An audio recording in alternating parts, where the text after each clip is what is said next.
अस्सलाम वालेकुम। आज हम चैप्टर नंबर 2 के एमसीक्यू शुरू करेंगे। ये एमसीक्यू ना सिर्फ सिंध बोर्ड के लिए है बल्कि फेडरल बोर्ड के बच्चे भी इससे फ़ायदा उठा सकते हैं।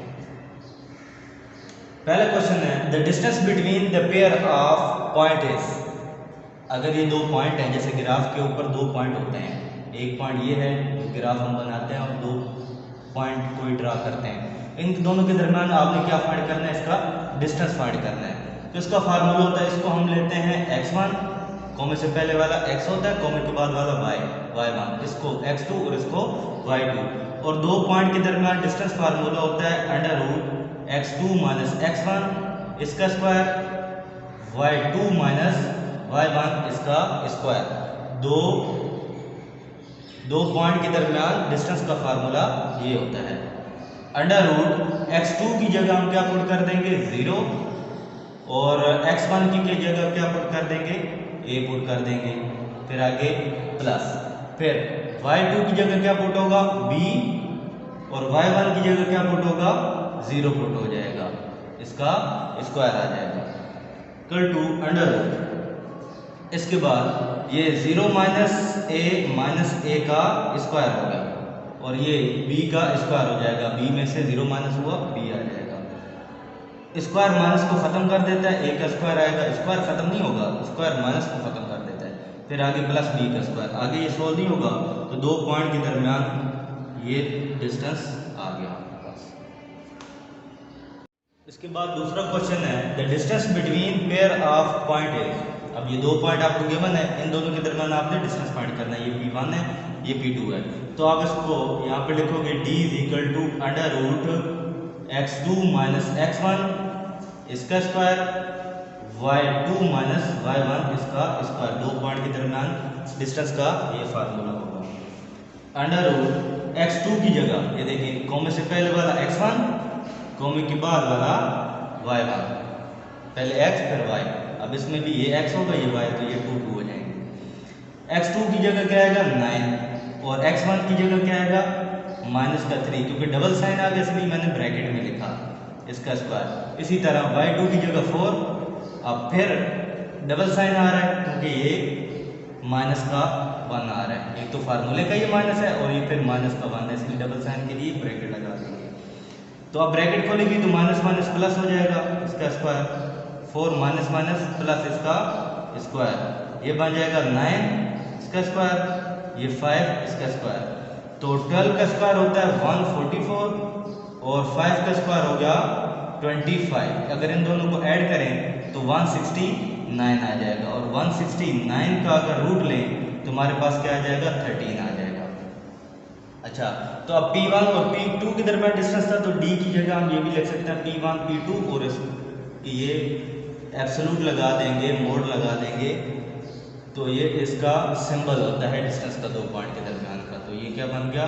P1 और P2। इसका क्या मतलब है कि ये दो पॉइंट के दरमियान डिस्टेंस है। और डिस्टेंस का क्योंकि यूनिट नहीं है, डिस्टेंस का वैसे यूनिट मीटर होता है, तो हम खाली यहाँ पर यूनिट लिख देते हैं।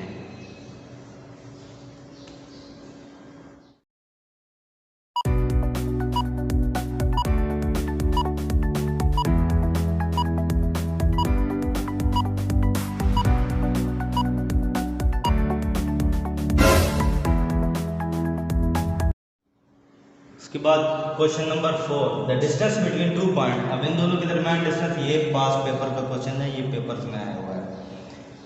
अब ये कॉमे से पहले वाला x1, कॉमे के बाद वाला y1, कॉमे से पहले वाला x2, कॉमे के बाद वाला y2।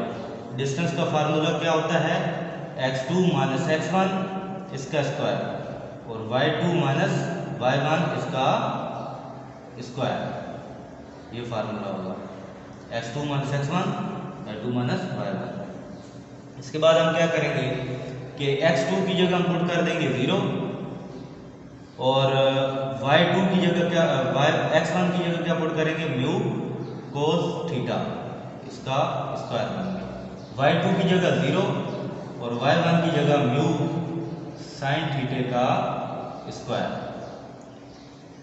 0 से ये माइनस होगा तो यही आएगा, माइनस म्यू कोस थीटा इसका स्क्वायर, फिर माइनस म्यू साइन थीटा इसका स्क्वायर। स्क्वायर जो होता है वो माइनस को ख़त्म कर देता है, और ये म्यू के ऊपर भी स्क्वायर आ जाएगा और कोस के ऊपर भी स्क्वायर आ जाएगा। इसी तरह इसके भी म्यू के ऊपर भी स्क्वायर आ गया और साइन के ऊपर भी स्क्वायर आ गया, दोनों पे स्क्वायर आएगा। मल्टीप्लाई में हो तो दोनों पे स्क्वायर आ जाता है। इसी तरह इसके भी दोनों पे स्क्वायर आ गया और माइनस स्क्वायर ख़त्म कर देता है। इसमें से म्यू स्क्वायर कॉमन ले लिया, बाकी क्या बच गया, cos square theta plus sine square theta, ये आ जाएगा। स्क्वायर से इसका रूट कैंसिल हो जाएगा, cos square plus sine square, ये आप लोगों ने पढ़ा होगा, ये 1 के बराबर होता है। ये मैट्रिक में भी पढ़ा है और फर्स्ट ईयर में भी पढ़ा है। Cos square plus sine square 1 के बराबर होता है। इसके स्क्वायर से इसका रूट कट गया, 1 का रूट तो 1 नहीं होता है। तो इन दोनों का जो आंसर आ गया वो म्यू आ गया। इसके बाद question number 5, the mid point of the joining is. अब ये एक लाइन है, इसके ये 2 पॉइंट हैं, इनका हमने क्या फाइंड करना, मिड पॉइंट, बिल्कुल सेंटर का, इन दोनों के दरमियान का जो पॉइंट है वो हमने फाइंड करना। तो इसका फार्मूला होता है मिड पॉइंट का, इसको बड़े M से डिनोट करते हैं मिड पॉइंट को। इसका फार्मूला होता है x1 plus x2 divide by 2, comma y1 plus y2 divided by 2। x1 ये कोमे से पहले वाला x1, कोमे के बाद वाला y1, कोमे से पहले वाला x2, कोमे के बाद वाला y2। x1 की जगह 3 और x2 की जगह 5 डिवाइड बाई 2 आ गया। इसके बाद y1 की जगह 0 प्लस y2 की जगह 0 डिवाइड बाई 2, ये बन जाएगा 8/2 0/2। इसको डिवाइड करेंगे तो 4,0, ये इन दोनों का मिड पॉइंट आ गया। Question number 6, if P has a midpoint of 7,8 and B, find the coordinate of B।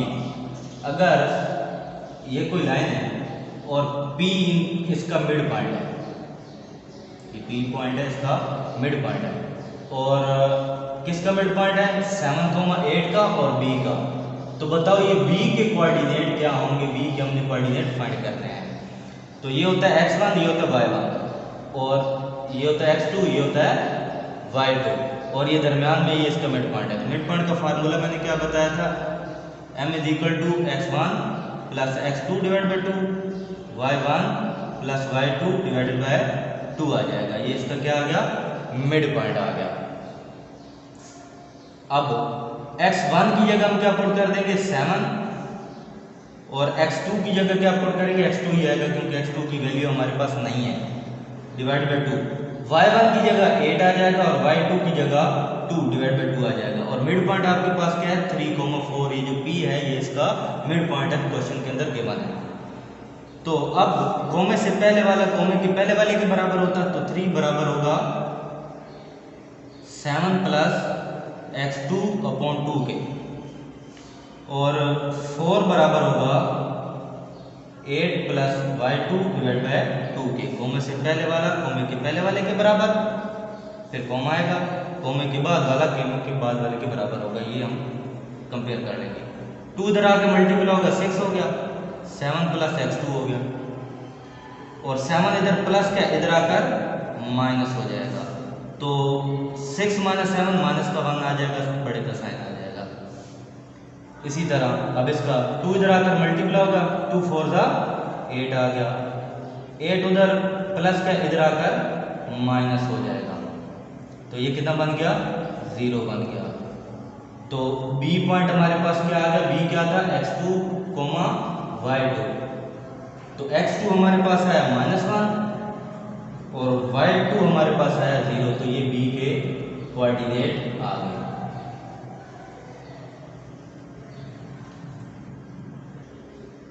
इसके बाद question number 7, if A is 2/3 the way from P and Q। एक PQ लाइन है, एक PQ लाइन है, ये PQ line हो गई, P और Q इसके एंड पॉइंट हो गए, और A क्या है, A is a 2/3 वे। 2/3 का मतलब होता है 2/3 इस तरह लिखा जाता है मैथ में, 3 में से 2 हिस्से, मतलब इसके 3 हिस्से होंगे, एक ये हो गया, 2 और ये 3। तो जो ए है वो 2/3 है, मतलब 3 में से 2 हिस्से दूर है, 1 2, तो ए कहाँ हुआ, यहाँ हुआ, सही है। तो 3 में से 2 हिस्से दूर है, तो 2 हिस्से इधर होंगे, ये M1 कहलाएगा, जितने हिस्से इधर होंगे वो M1 कहलाएगा। 3 में से 2 हिस्से दूर है, और फिर बाकी कितने हिस्से बच गए पीछे, वो M2 होगा, बाकी पीछे एक हिस्सा बच गया। समझ आ गई। तो क्या लिखा हुआ, ए इज 2/3 वे फ्रॉम, ए जो है वो 2/3 है पी क्यू पर। तो पी क्यू पर 3 हिस्से बनाएंगे, टोटल 3 हिस्से होते हैं, और 2 हिस्से दूर है, तो M1 आपके पास 2 हो गया, और बाकी कितने हिस्से बच गए पीछे, एक हिस्सा बच गया। अगर वो बोले 3/4 है, तो आप क्या करोगे, M1 आपके पास 3 हो जाएगा, क्योंकि 4 में से 3 हिस्से दूर है, और M2 कितना, फिर 1 हो जाएगा, 1 बच जाएगा 4 में से। तो इसका आंसर फिर क्या होगा, इसका रेशो होगा, रेशो इसी को कहते हैं M1 रेशो M2, ये बराबर होगा 2:1 के। तो ये होगा क्वेश्चन नंबर 7। इसके बाद question number 8, the centroid of the triangle whose vertices are, एक ट्राइंगल है जिसके ये 3 पॉइंट दिए हुए हैं, मतलब ये ए है, ये बी है, और ये सी, ए बी सी दिया हुआ है। इसका सेंट्रोइड फाइंड करना। सेंट्रोइड क्या होता है, सेंट्रोइड इसको कहते हैं कि ऐसी लाइन जो एंगल से निकले और सामने वाली साइड के मिड पॉइंट पे जाए, इसको हम मीडियन कहते हैं,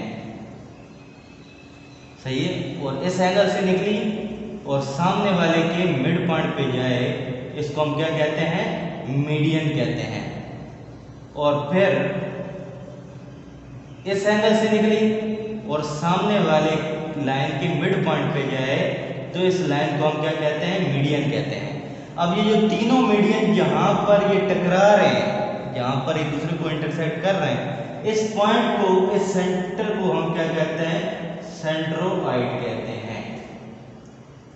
ऐसी लाइन जो एंगल से निकले सामने वाले के मिड पॉइंट पे जाए, इस लाइन को हम क्या कहते हैं, मीडियन कहते हैं।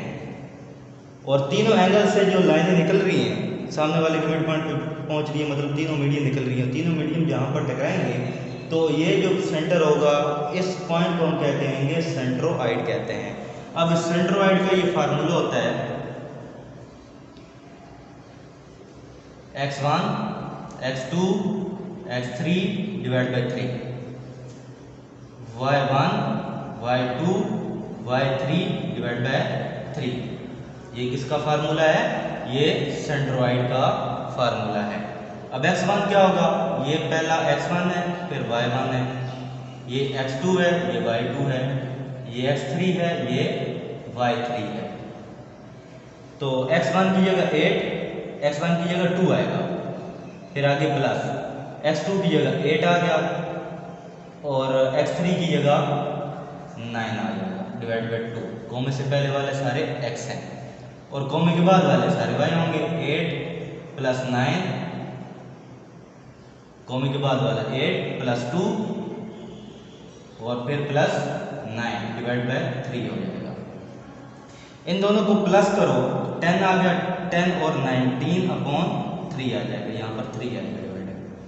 और इसका भी 8 प्लस 2 10 आ गया, 10 और ये कितना हो गया, 19/3। ये इसका क्या आ जाएगा, सेंट्रोइड। सेंट्रोइड को सी से डिनोट करो, लेकिन सी तो ये पॉइंट होगा ना, तो हम किसी और से डिनोट करते हैं, ओ से डिनोट कर लेते हैं, ठीक है। तो इसको हम क्या कहते हैं, सेंट्रोइड कहते हैं। अब 3 तरह के सेंटर होते हैं। सबसे पहले सेंट्रोइड। सेंट्रोइड अभी मैं पहले बता चुका हूं कि अगर कोई ट्रायंगल हो ए बी सी, तो ऐसी लाइन जो एंगल से निकले और सामने वाले के मिड पॉइंट पे जाए, इसको हम क्या कहेंगे, मीडियन कहेंगे। इसी तरह आप इसका निकालेंगे, सामने मिड पॉइंट पे आ गया, अब इसका निकालेंगे, सामने मिड पॉइंट आ गया। तो ये जहां पर इनका पॉइंट ऑफ इंटरसेक्शन होगा वो क्या कहलाएगा, सेंट्रोइड कहलाएगा। इसके बाद होता है इन सेंटर इन सेंटर क्या होता है कि ABC। अब ये जो एंगल है ना, अगर इसको हम बाइसेक्ट करें मतलब बिल्कुल दरमियान से, जैसे अगर ये 30 होगा ना तो 15 इधर 15 इधर, ठीक। अगर 30 हो तो 15 इधर और 15 इधर, और अगर ये 50 एंगल पूरा है तो 25 इधर एंगल को बाइसेक्ट करना है। मैट्रिक के अंदर भी आप लोगों ने ये बाइसेक्टर आप ज्योमेट्री में किए थे। तो अगर ये एंगल को बाइसेक्ट करके निकले, सामने वाले मिड पॉइंट पे जाए या ना जाए, ये एंगल को बाइसेक्ट करके निकल रहा है। तो अगर एंगल को बाइसेक्टर, जो एंगल का बाइसेक्टर होता है उसका जो सेंटर होता है उसको हम सेंट्रोइड कहते हैं, बाइसेक्टर ऑफ एंगल्स। जो बाइसेक्टर ऑफ एंगल होता है उसका क्या होता है, पॉइंट ऑफ इंटरसेक्शन होता है। इसको हम क्या कहते हैं, सेंट्रोइड कहते हैं। इसके बाद आगे आ जाता है ऑर्थो सेंटर। ऑर्थो सेंटर, अच्छा ऑर्थो सेंटर क्या होता है कि ये ट्रायंगल है ABC। अब ये एंगल से निकली लेकिन सामने वाले के मिड पॉइंट पे नहीं है, एंगल से तो निकली लेकिन सामने वाले के मिड पॉइंट पे नहीं जा रही, बल्कि जहां भी जा रही है बस 90 डिग्री का एंगल बना रही है। इसी तरह ये एंगल से लाइन निकली, बाइसेक्ट करे या ना करे बस एंगल से निकलनी चाहिए, और सामने वाले के मिड पॉइंट पे नहीं गई बल्कि 90 डिग्री का एंगल बना रही है। ज़रूरी नहीं है वो मिड पॉइंट पे जाए, तो ये भी 90 डिग्री का एंगल बना रही है। इसका जो पॉइंट ऑफ इंटरसेक्शन होगा वो हमारे को क्या कहलाएगा, ऑर्थो सेंटर कहलाएगा। जो मिड पॉइंट पे जाए वो सेंट्रोइड, जो मिड पॉइंट पे ना जाए 90 डिग्री का एंगल जाके बनाए, एंगल से निकले, वो ऑर्थो सेंटर। और जो बिल्कुल एंगल को बाइसेक्ट करके निकले तो बाइसेक्टर ऑफ एंगल का जो इंटरसेक्शन होगा वो क्या होगा, इन सेंटर कहलाएगा। क्वेश्चन है the coordinate of the point which divide the joining. अगर एक जॉइनिंग है, लाइन है AB, A है -3,0, B है 6,0,6, और ऐसा पॉइंट फाइंड करो जो इन दोनों को इंटरनली डिवाइड कर रहा है, तो मतलब इन दोनों के दरमियान में होगा। एक्सटर्नली हो तो हम उसको बाहर बना देते हैं, A और B के आगे फिर C बनेगा अगर एक्सटर्नली हो तो, ये फिलहाल इंटरनली नहीं होगा। अब इसके कोऑर्डिनेट फाइंड करने के क्या होंगे और कितने रेशो से डिवाइड करने, 2:5। तो M1 आपके पास 2 है और M2 आपके पास 5 है, तो ये 2:5 से इनको क्या कर रहा है, डिवाइड कर रहा है। तो इंटरनली डिवीजन का ये फार्मूला होता है M1x2 M2x1 divided by M1 plus M2 comma M1y2 plus M2y1 divided by M1 plus M2। ये इसका फार्मूला है इंटरनली का। अगर मिसाल के तौर पर यहाँ पर लिखा होता है एक्सटर्नली, तब आपने क्या करना है, तब जहाँ जहाँ प्लस लगाया ना वहाँ पे माइनस लगा देंगे, बाकी बिल्कुल फार्मूला यही होगा। इंटरनली है तो प्लस आएगा और एक्सटर्नली हो तो फिर क्या आएगा, माइनस आएगा जहाँ जहाँ प्लस है। तो हमें क्वेश्चन में इंटरनली बोला हो तो हम इंटरनली वाला फार्मूला लगाएंगे।